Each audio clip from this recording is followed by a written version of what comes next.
بسم الله الرحمن الرحيم. الرحمن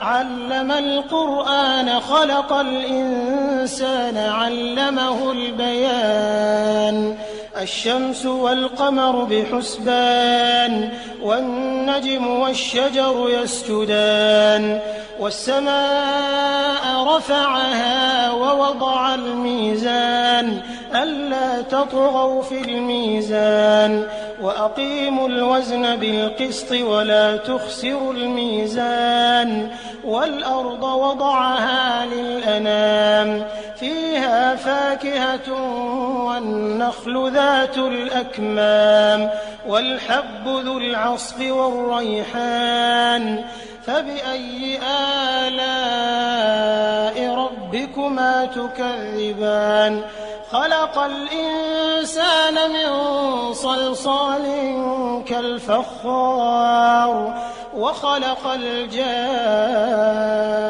الجان من مارج من نار فبأي آلاء ربكما تكذبان رب المشرقين ورب المغربين فبأي آلاء ربكما تكذبان مرج البحرين يلتقيان بينهما برزخ لا يبغيان فبأي آلاء ربكما تكذبان يخرج منهما اللؤلؤ والمرجان فبأي آلاء ربكما تكذبان وله الجوار المنشآت في البحر كالأعلام فبأي آلاء ربكما تكذبان كل من عليها فان ويبقى وجه ربك ذو الجلال والإكرام.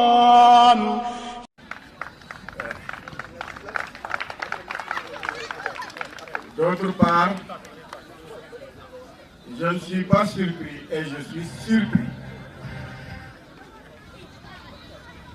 Ma fekk les 30 ans du Dojo Jambar. Man ci sama xalaat tur bi war na sànni. Dojo Jambar da ngeen ko war a tuddee Institut Jambar. Parce que seen biir wax léegi dégg naa ngeen ne succursale ku nekk succursale nga am les dépendants autres là waratoo nekk place bi nga commencé woon ba def aujourd'hui. Donc je vous demande, vous les responsables, monsieur le président, de rajouter institut Dojo Institut ou Dojo Jambar. À vous de choisir comment vous allez étaler cela. Troisième point, je ne peux pas parler de Jambar sans autant wax tuuti ci taekwondo Sénégal. Parce que taekwondo Sénégal dafa am fu mu jógee mooy la Corée du Nord dafa am ku jóge Corée du Nord ñëw fii lu tax mu ñëw naka la ñëw. Je veux parler de maître Sanjel Lee 10e dan maintenant.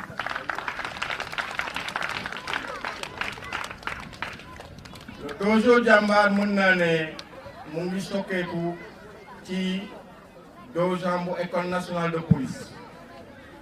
danaa ñëw léegi pour wax leen école nationale de police boo gisee taekwondo ñëw fa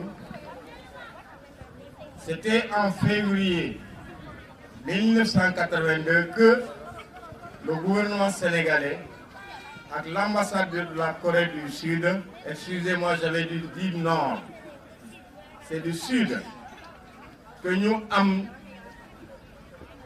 jataay boo xam ne diine la.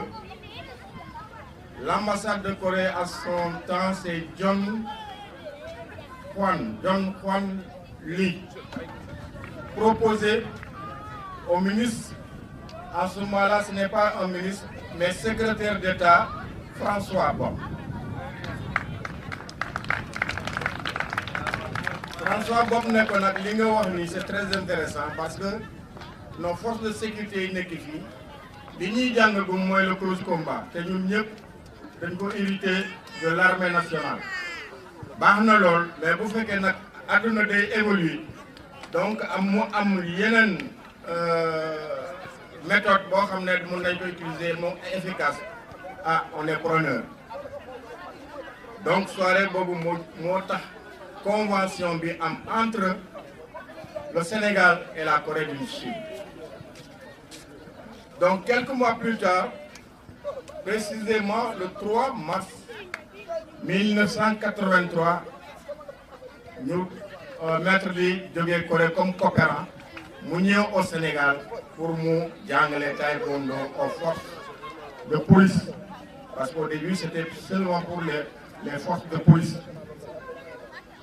Il est venu ici le 2 mars, mais nous affecté au ministère de l'Intérieur, nous détaché à l'École nationale de police.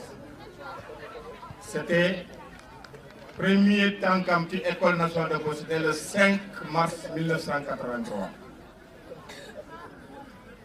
5 mars 1983, ce jour-là, c'était un événement à l'École nationale parce que nous avons élèves, encadreurs, instructeurs, tout le monde, le directeur de la direction nationale, le ministre, tout le monde. Alors je me rappelle, c'était extraordinaire. Pour l'école police, escalier bu mag bi boo koy yéegee dafa am benn garab fii ay genre foo ko ci yooyu la biñ ko introduire kenn ku nekk wax temps boobu deful tubaab coréen la xam ak anglais mais yaakaar naa ne affaire bi dafa dugg dafa ci peelu lit ka jógee ci kaw ça fait 2 mètres beneen cocotier bi nekk à droite daf ko dóor ba cocotier damm te cocotier bu mag la cocotier foofu la jaar dee. Et maintenant, c'était le 9 mars toujours que nous, en tant qu'instructeurs à l'École nationale de police, c'était un nombre de 12 d'abord, que nous commençons la pratique du taekwondo qui Dojan, École nationale de police. Ensuite, un mois après, la BIT nous rejoindre l'entraînement. Ensuite, il y a des spécialisés aussi, l'Union, c'est que nous avons PJ autour là. Donc, nous le taekwondo au Sénégal. Aujourd'hui, on ne dit plus taekwondo international, mais on dit le taekwondo national. Je vous dis, à l'époque, les policiers étaient tellement jaloux à ce taekwondo-là que beaucoup de taekwondo pour parce que fi ngay jël xam nañu beaucoup mu génn fenn mais nag comme man j'étais l'adjoint de maître Sanyeli sama xol mooy d'accord police la pour aar doomu aadama la mais pour doomu aadama sénégalais bu ñu aaree seen bopp c'est mieux c'est-à-dire mooy sama réew lii dinaa def de telle sorte ma dugal ko ci maître bi pour ñu mën a vulgariser mais duñ ko vulgariser n'importe quoi boobu coup bi ma ko préparé aussi maa ngi doon def loo xam ne ci suuf mooy former le jour ils seront d'accord ma former des gens yoo xam ne ñoo may dimbale ci liggéey bi man ak maître. Aujourd'hui il y a certains qui sont parmi vous ici. Il y a maître Diao, applaudissez-le. Maître Ba, maître Ali Cissé. ñoom Sagna autre là ba ñun nekk ceinture noire bala may am autorisation bi ministre joxe autorisation c'est à ce moment là maintenant que ma gën a am fit malgré ay civils par ci ñun ay militaires mais ma privilégié côté civil ak militaire. C'est à ce moment là que j'ai pris l'initiative premier club bu mu war a jógee ci école nationale de police mu ñëw Thiaroye fii Thiaroye nag histoire la boo gisee ma yéene lu taekwondo ak Thiaroye fii kooku beneen histoire parce que man bi ma doon jàng ba diplôme bi ma war a am ma am ko ma dem militaire bi ma demee militaire à Bango dañuy laaj les volontaires yi c'est entre le groupement para et le groupement des Kodo. Donc moi j'ai choisi le groupement parachutiste. Donc c'est ma famille naturelle. Bu ma amee lu baax ma yéene ko sama bopp ma yéene ko sama famille ah beneen famille bi mooy ma famille militaire mooy Thiaroye loolu nag moo indi le taekwondo au sein du groupement parachutiste. C'était en 1985 si je ne me trompe pas. En ce moment il y avait le général Saliou Ndiaye qui était là et qui était le chef de section. Donc Fatou Mochidara. La suite maintenant, c'est maître M. Sagna de nous voir l'histoire du Dojan.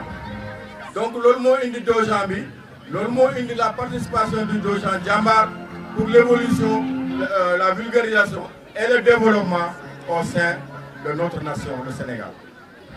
Donc pour moi, je crois que may yem fi parce que li nekk ci sama xol li xel bi yëpp moo ko bëgg a génne mën nañ fi fanaan donc je vous remercie tous et que année bi ñu war a yóbbu.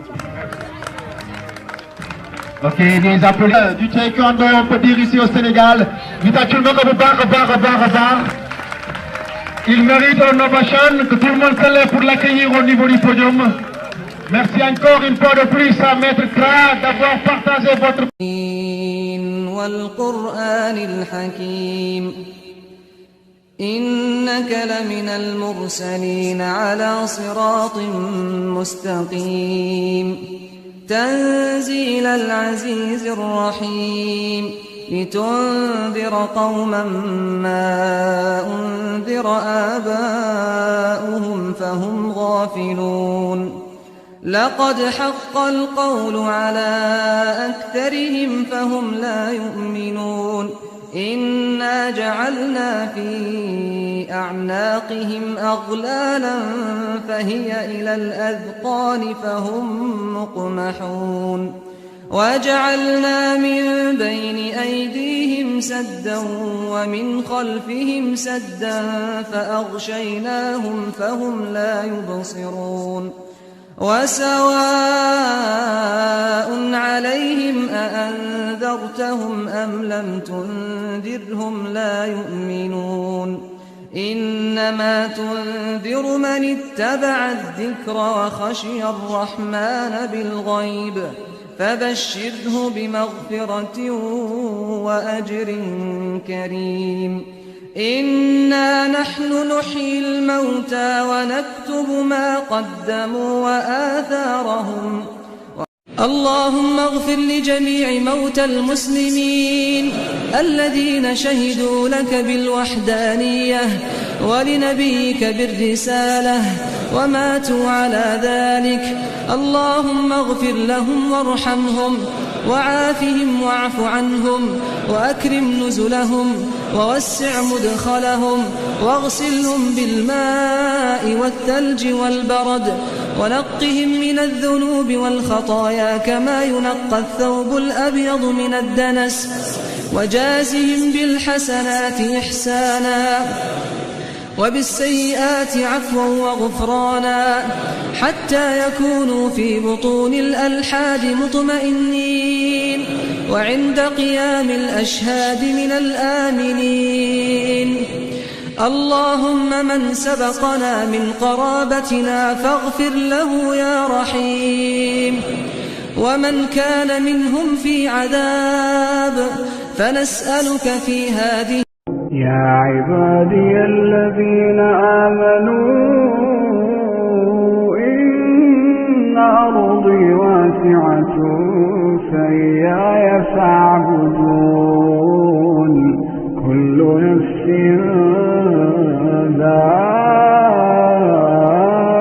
ذائقة الموت كل نفس ذائقة الموت ثم إلينا ترجعون